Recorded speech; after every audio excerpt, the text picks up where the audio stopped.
pour Elisabeth II, c'était presque une évidence.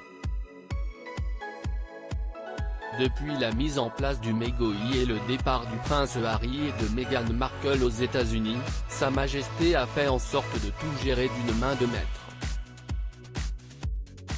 Plusieurs mois après l'installation des Sussex à Los Angeles, la monarque britannique leur a enfin trouvé une remplaçante officielle.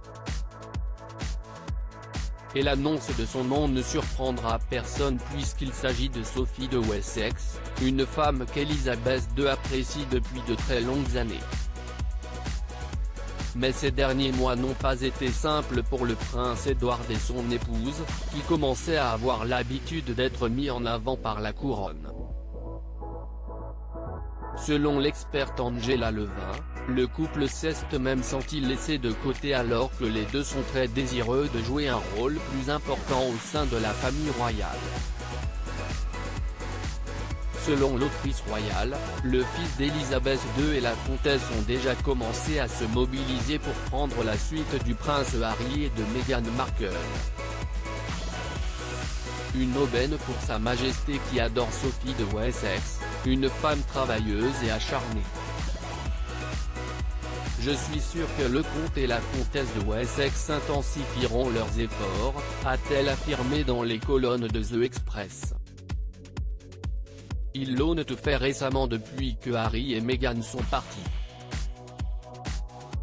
Ils sont très désireux de faire des choses, je pense qu'ils ont le sentiment d'avoir été un peu laissés de côté et s'y estiment maintenant une chance. Ces derniers mois d'ailleurs, la relation entre les deux femmes a pris une nouvelle ampleur. Ils vivent très près de la reine à Windsor et ils sont souvent allés à l'église le dimanche avant le confinement, a raconté l'expert de la couronne. Et elle a appris à monter à cheval pour pouvoir se balader avec Sa Majesté.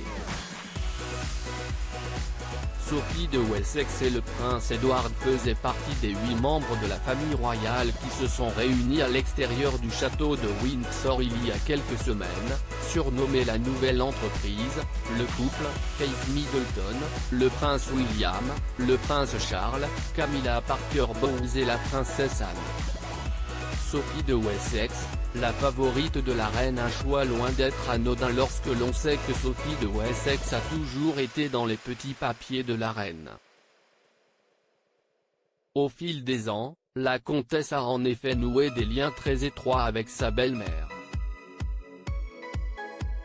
qui l'a accueillie les bras ouverts en 1999, lorsqu'elle a épousé le prince Édouard.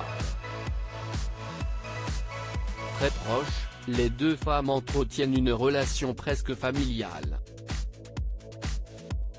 D'ailleurs, lors de l'un de ses discours, Sophie de Wessex s'est adressée à la reine en l'appelant maman.